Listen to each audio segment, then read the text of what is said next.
Yeah.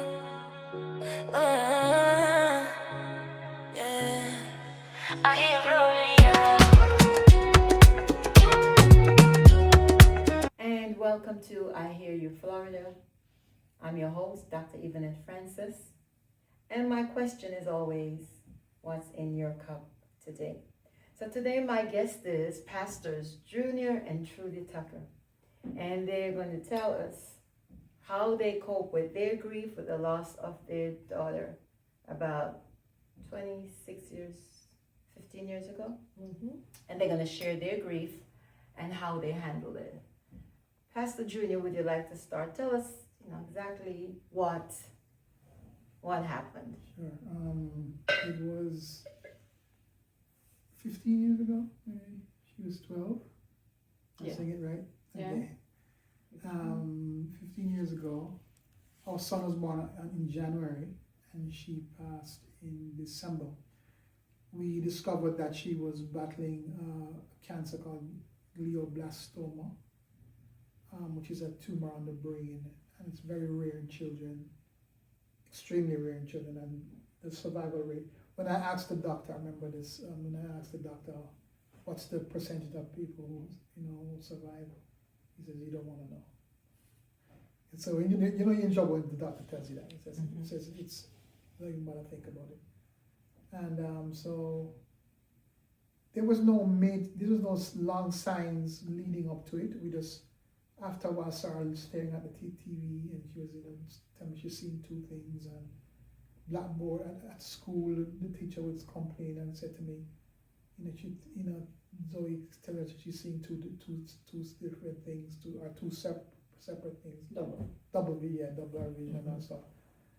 And we rushed her to the hospital because she was throwing up and that kind of stuff, the headaches and that kind of thing. And the doctor looks, you're in trouble when the doctor looks at you and he goes, we're going to surgery now. I'm like, what? And he's like, I'm not asking, we're going to surgery now. And then he says, sir, she has a tumor as big as an orange in her head. Wow. And I'm like, wow. So it happened really quickly. And our family was just in trouble after that. And we were actually living in Oklahoma at the time, big ministry. We were both serving as pastors in church. We weren't the senior pastors, but we were on staff. And our world was turned upside down. You didn't have time to think. You didn't have time to, try to figure it out. What you're gonna do. You're just going. And next thing you know, a team of doctors are in Oklahoma having surgery on our child. And your world is upside down. Well, that was in 2009 when she was first diagnosed. And then since that time, between 2009 and 11, she had two surgeries and one that I call a cyberknife surgery, which is like laser, and countless chemotherapy, radiation treatment, and then she passed in December of 2011. Okay. And how did her passing affect you? How did that grief, because I believe the grief started from the moment the doctor says she has cancer, because you don't know what to expect. So yeah, it's to be honest, well, let me speak for me.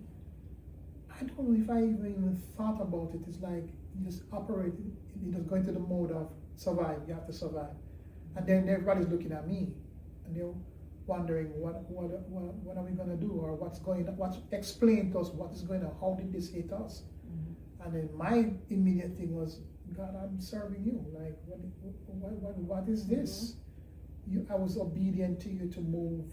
We had actually moved from Florida to Oklahoma to be a part of a ministry there in Oklahoma.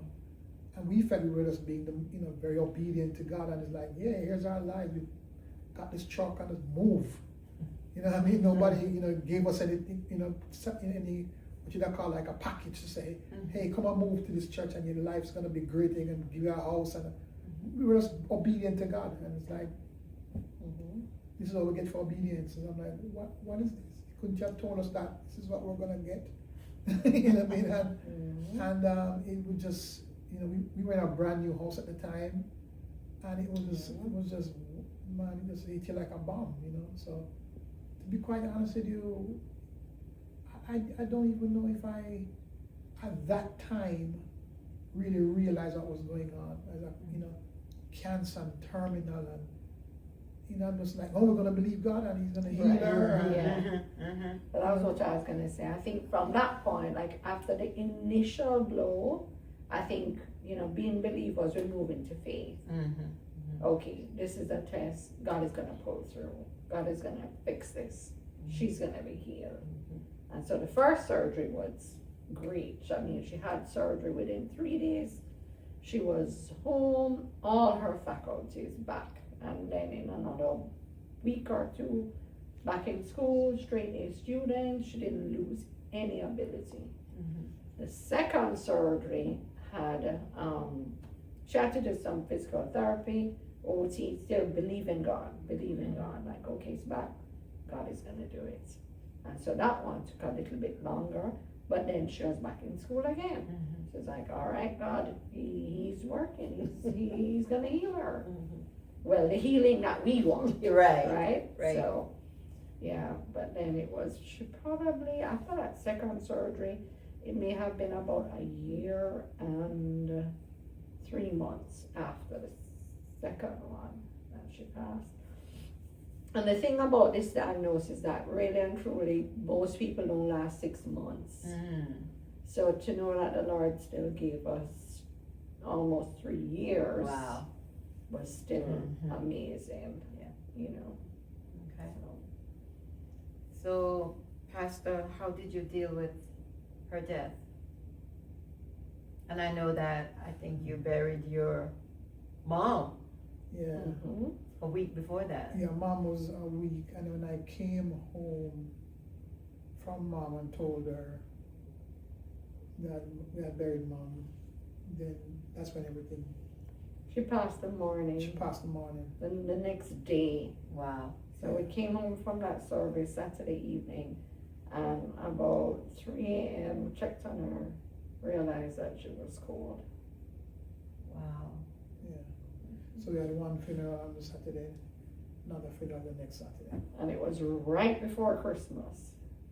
And we were like, okay, I remember him saying, you know, we need to get this done before Christmas. So within 1 week, we had the service.